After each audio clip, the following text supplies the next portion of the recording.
Hey folks, Sean here, and in this episode, I want to talk to you about, again, what I think is the most important thing you can do as a B2B SaaS founder to increase your odds of success.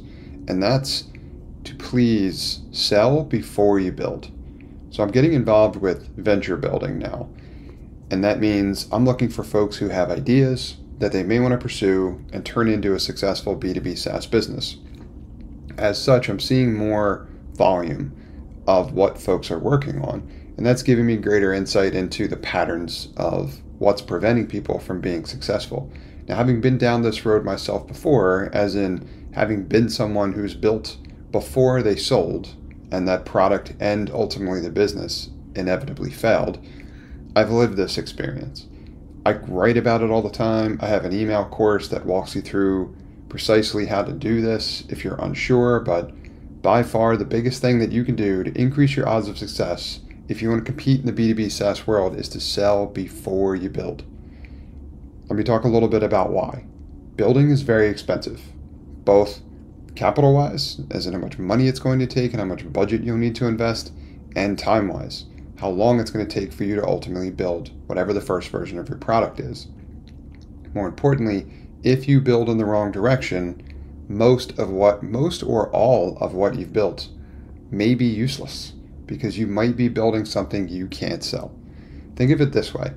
Let's say you already have a product and you're considering whether or not to build feature A or feature B.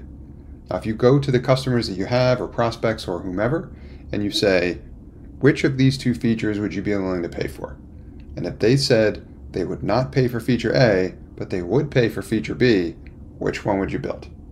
Right? It becomes painfully obvious. You would never build feature A because you know you can't sell it, right? It's the same concept, but it's applied to your entire product and ultimately what becomes your business. So if you aren't doing this, you are dramatically increasing your odds of failure. And that is one of the major reasons that I believe the startup failure rate to be so high. So the best thing that you can do to avoid that trap altogether is start selling whatever it is you want to build like you've already built it. You do not need the product in order to build it.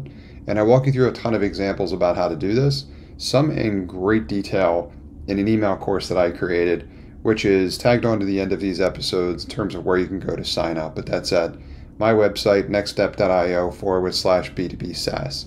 I walk you through just how to consider selling whatever it is you're thinking about building or validating the idea you want to chase before you go down that long, expensive, time-consuming road of actually building something.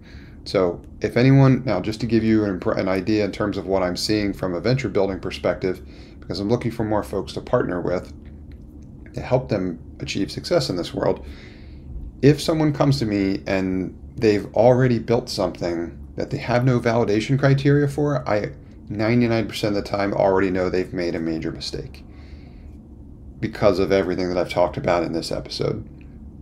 So hopefully I can get to more folks before they decide to build, because it has major implications for the potential for your product and ultimately your ability to turn that into a business.